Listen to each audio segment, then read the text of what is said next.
우리는 지금 예수를 믿기에 프리한기 교회라는 공동체를 이루었습니다. 프리한기 교회라는 공동체 안에서 함께 예배를 드리고 함께 찬양을 하고 기도를 하고 교제를 나누고 또 봉사를 하면서 하나님의 뜻대로 살고자 노력하고 있습니다. 우리가 예수님을 믿기에 그렇게 하는 것이죠. 예수님의 말씀을 따르고 예수님을 바라보면서 살아갑니다. 여기서 예수님을 믿지 않는 분들은 한 분도 안 계실 것입니다. 혹시 저는 예수님 안 믿는데요 하시는 분 계신가요? 아마도 아무도 없으실 것입니다.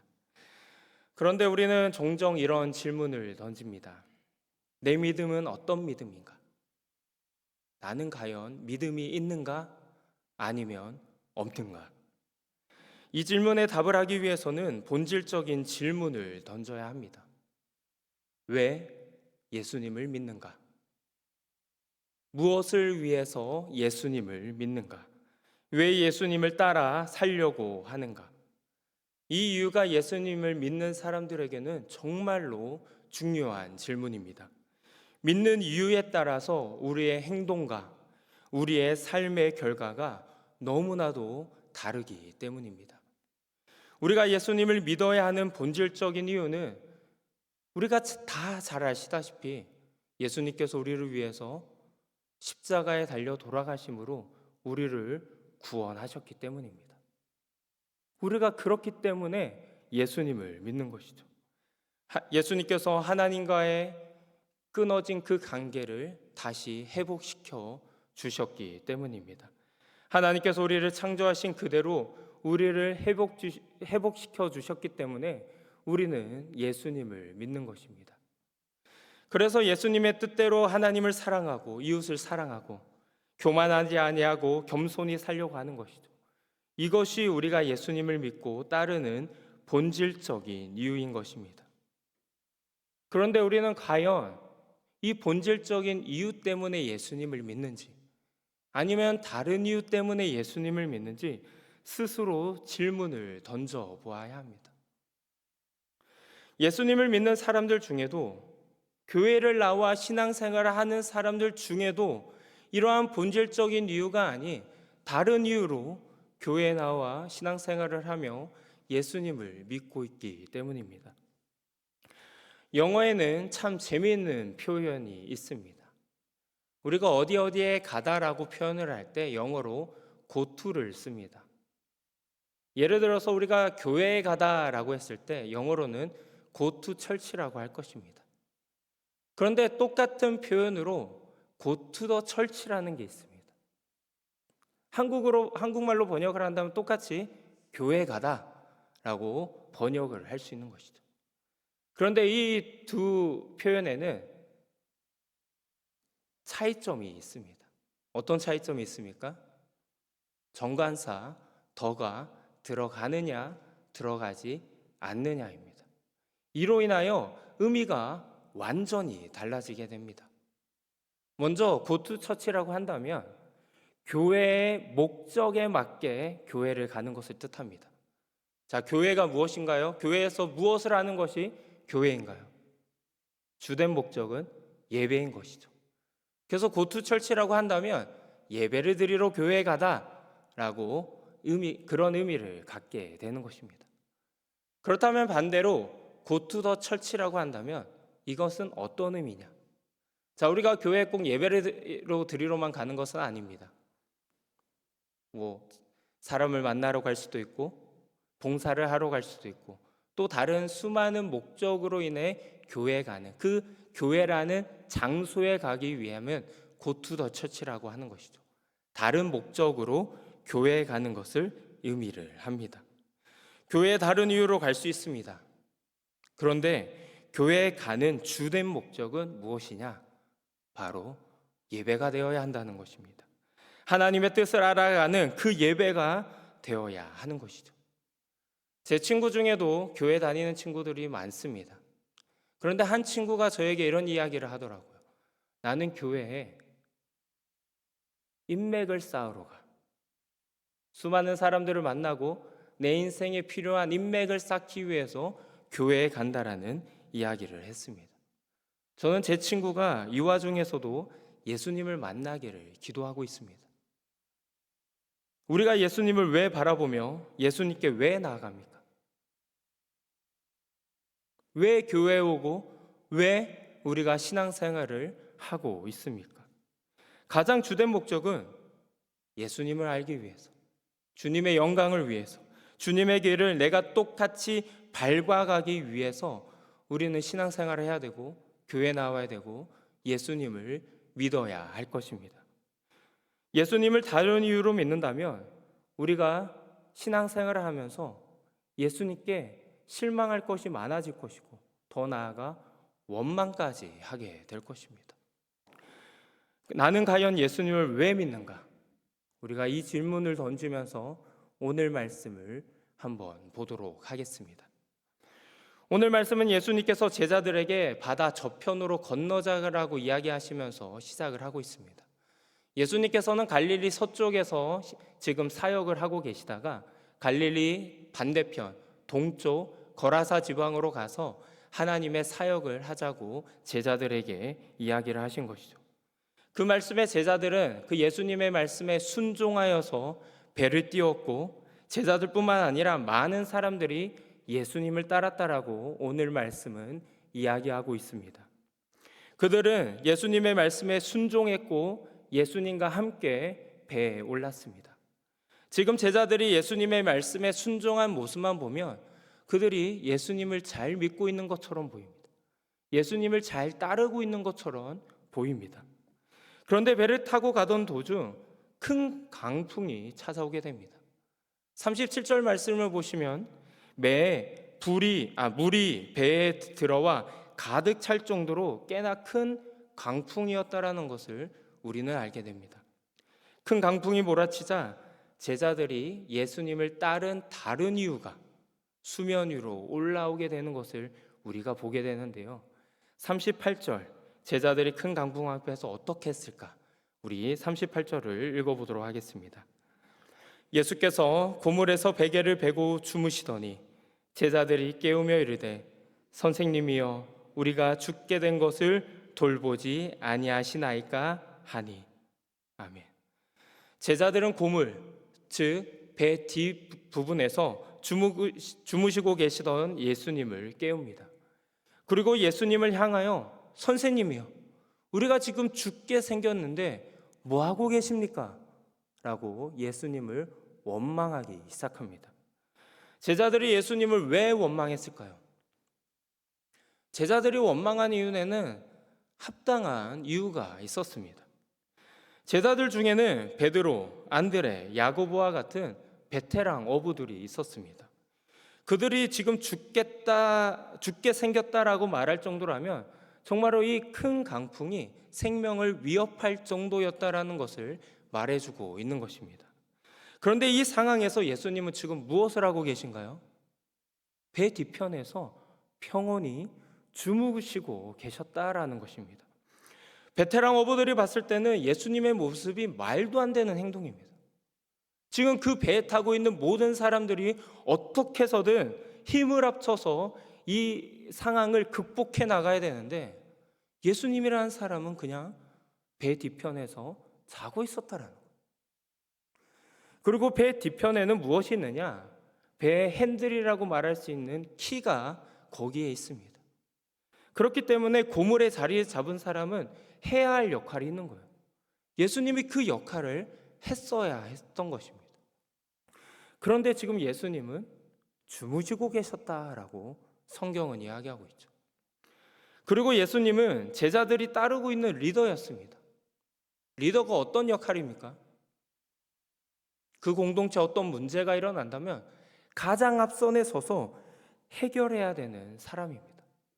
지금 문제가 닥쳐왔는데 그 문제를 해결해서 어떻게 해서든 대책을 세우고 어떻게 해서든 죽지 않기 위해서 해야 되는 역할이 리더의 역할인데 지금 예수님이라는 이 사람은 아무것도 하지 않고 있었다라. 그냥 주무시고 계셨다라는 것이죠. 제자들의 원망이 어떻습니까? 정당해 보입니다. 제자들은 어부로서 전문가였고 상황은 최악이었고 대책을 세워야 할 리더라는 예수는 아무것도 안 하고 자고 있었다라는 것이죠. 제자들에게 예수님은 그저 무능력한 리더였습니다. 그냥 무능력한 존재로 비춰졌을 것이고 결국 원망의 대상이 된 것이죠. 그러나 이 원망 안에 담겨진 그들의 이 제자들의 속마음은 과연 무엇이었을까? 우리는 그것에 집중해 봐야 합니다. 지금 제자들의 속마음은 무엇입니까? 내가 당신을 믿고 지금 이 배에 탔는데, 지금 내가 지금 죽게 생겼는데 너는 지금 뭐 하고 있습니까? 왜 모른 채 하고 있습니까? 지금 이러한 마음이란 말이에요. 풍랑이 일기 전까지는 아무 문제가 없었습니다. 예수님을 따르는 것이 이 제자들에게는 자랑거리였습니다. 예수님이 수많은 병자들을 치유하는 기적을 베푸셨고, 예수님께서 하시는 말씀마다 많은 사람들이 깨달음을 얻고 정말 놀라며 깜짝깜짝 놀라 했습니다. 내가 바로 이런 사람의 제자라는 것이 너무나도 뿌듯하고 어깨가 으쓱으쓱 거렸을 거란 말이에요. 그러면서 제자들은 이 예수님이야말로 로마 제국으로부터 이 이스라엘을 구원해줄 메시아라고 여겼던 것이죠. 그러면서 그들의 마음에는 어떤 마음이 있었습니까? 예수님이 정말로 이스라엘을 구원하게 된다면 내가 한 자리를 차지할 수 있겠구나. 내가 오른편, 내가 왼쪽 편, 그 자리를 내가 차지할 수 있겠구나. 이러한 마음으로 예수님을 믿으며 예수님을 따르는 것입니다. 그런데 배에 물이 차오르고 생명이 위태로워지자 무능력해 보이는 예수님의 모습을 보면서 그들이 왜 주님을 바라보았는지 그 이유가 드러나게 된 것입니다. 바로 나를 위해서 예수님을 믿었고 나를 위해서 예수님을 따랐다라는 것을 그들의 속마음이 그저 수면 위로 올라오게 된 것이죠. 제자들이 예수님을 따르는 이유는 예수님을 알기 위해서, 예수님의 뜻을 알기 위해서 그것이 아니었습니다. 그저 나를 위한 것이었어요. 풍랑을 맞고 그들이 예수님을 따른 이유에 민낯이 낱낱이 드러나게 된 것입니다. 우리는 왜 예수님을 믿고 있습니까? 왜 예수님을 믿으십니까? 혹시 나를 위해서 믿고 계시는 건 아니신가요? 하지만 오늘 말씀은 여기서 끝나지 않습니다. 예수님께서 원망 섞인 제자들의 비명에도 불구하고 일어나서 바람을 꾸짖으시고 바다를 잠잠케 하시는 그 기적을 또 베푸시게 되시죠. 그리고 난 후에 예수님께서 제자들에게 결정적인 질문을 하나 던지십니다. 우리 40절 말씀 읽어보도록 하겠습니다. 이에 제자들에게 이르시되 어찌하여 이렇게 무서워하느냐 너희가 어찌 믿음이 없느냐 하시니. 예수님께서는 제자들에게 그들이 무서워하시는 걸 보시고 어찌 너희들이 믿음이 없느냐라고 질문을 던지십니다. 여기서 제자들이 믿음이 없다는 것이 무엇입니까? 믿음이 없다. 지금 이 풍랑을 멈출 능력이 없다라는 것을 뜻하는 것이 아닙니다. 그것을 의지하는 그들의 믿음이 없다라고 지금 질타하시는 것도 아니십니다. 여기서 믿음이 없다는 것은 그 배에 함께 타고 있는 예수님이 누구신지를 모르고 있다라는 거예요. 그들이 믿고 그 배에 탄 그 예수님이 누구신지를 잊어버렸다라는 것입니다. 제자들은 풍랑의 크기는 정확히 계산했지만 함께 계신 분의 크기는 전혀 알지 못하고 있었습니다. 그들이 내가 죽고 사는 문제에 매몰되어서 생명의 주관자이신 그 주님을 바라보지는 못했다라는 것입니다. 제자들은 예수님의 말씀에 순종해서 예수님과 함께 배에 올랐는데, 그러나 그들은 그 예수님이 누구신지는 모르고 있었다라는 것. 그것이 바로 믿음이 없다라는 것입니다. 우리가 교회에 나와서 예수님을 믿고 예수님을 찬양하고 예수님께 기도한다고 하더라도 우리가 예수님을 모른다면, 그 예수님이 나에게 어떠한 분이신지 그것을 모른다면 우리는 믿음이 없는 것입니다. 이 제자들도 지금 이 예수님을 몰랐어요. 하나님의 아들이심을, 신이심을 전혀 알지 못했습니다. 38절에서 제자들이 예수님을 향해서 무엇이라고 부르고 있습니까? 선생님이라고 부르고 있단 말이에요. 그저 위대한 인물 중 한 사람으로 제자들은 생각하고 있었다라는 것입니다. 그런데 이 사건을 통해서 제자들의 믿음의 변화가 일어나는 것을 우리는 41절에서 보게 됩니다. 41절 말씀을 한번 읽어보도록 하겠습니다. 그들이 심히 두려워하여 서로 말하되 그가 누구이기에 바람과 바다도 순종하는가 하였더라. 아멘. 제자들은 예수님께서 말 한마디로 바람을 잠잠케 하시는 것을 보고 그들이 두려워하며 이와 같이 질문을 던집니다. 그가 누구시기에? 그가 누구시기에? 지금 제자들은 예수님이 누구신지를 궁금해하기 시작합니다. 큰 풍랑이 찾아왔을 때 예수님을 향한 제자들의 질문이 무엇이었습니까? 뱃속에서 우리가 죽게 된 것을 왜 돌보지 아니하십니까? 라는 질문을 먼저 던졌던 제자들이 이제는 그가 누구시기에, 예수님이 과연 나에게 누구신지, 예수님이 진정 누구신지에 집중하고 있는 것을 보게 됩니다. 우리가 왜 예수님을 바라보아야 합니까? 우리가 예수님을 바라보아야 하는 본질적인 이유는 그분이 바람과 바다를 잠잠케 하시기 때문이 아닙니다. 우리가 예수님을 바라봐야 하는 이유는 그 예수님이야말로 그 바람과 바다를 만드신 분이시기 때문입니다. 제자들은 풍랑을 멈추기 위해 예수님을 깨웠지만 예수님은 풍랑을 통해서 제자들의 그 잘못된 시선, 그 잘못된 믿음을 깨우치고 계시는 것입니다. 만약 우리의 목적이 나의 이익에만 머물러 있다면 우리는 작은 파도에도 금방 주님을 원망하고 실망하게 될 것입니다. 배 뒷부분에서 평온히 주무시는 주님의 모습을 보면서 내 사정에는 관심도 없으신 분이시구나 라고 원망을 하게 될 것입니다. 하지만 우리가 예수님을 바라보는 본질적인 이유, 그분을 온전히 알고 그분의 성품을 닮아 하나님의 나라를 일구기 위해서 우리가 예수님을 바라보고 예수님을 따른다면 우리는 우리 앞에 찾아온 큰 풍랑 앞에서도 우리는 이러한 원망을 하지 않게 될 것입니다.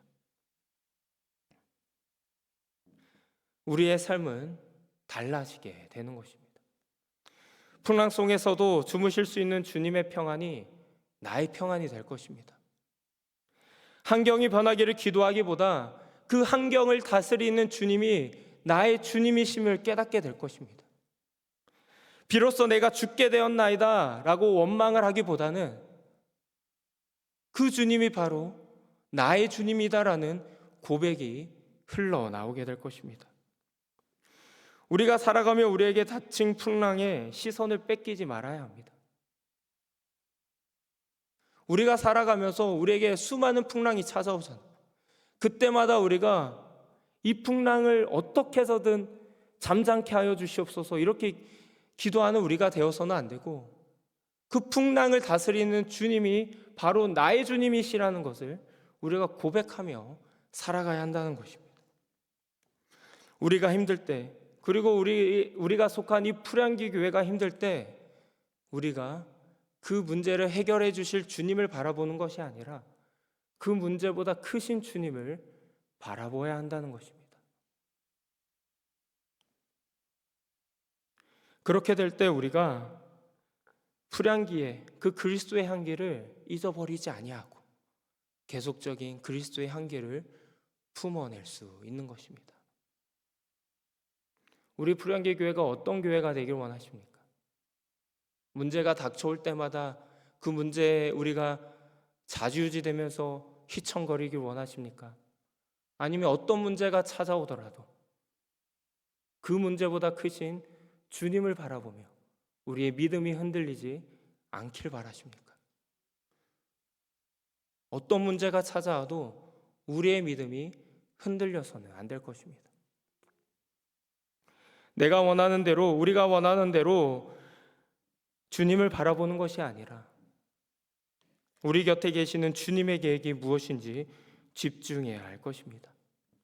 그때 우리 프량기 교회가 이 풍랑을 잠잠케 하시는 주님을 만나게 되고 주님께 감사하며 주님의 뜻을 따라 나아가는 공동체가 될 것입니다. 그가 누구이기에? 예수님은 우리에게 어떤 분이십니까? 누구십니까? 풍랑을 멈춰줄 해결사이십니까? 아니면 그 풍랑을 만드신, 창조하신 주님이십니까? 이 질문과 함께 우리가 시선이라는 찬양을 함께 부르면 좋겠습니다.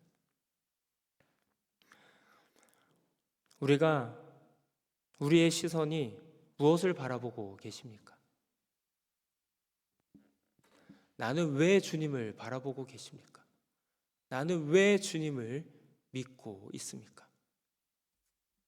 나의 믿음을 되돌아보며 우리 다 함께 찬양하도록 하겠습니다.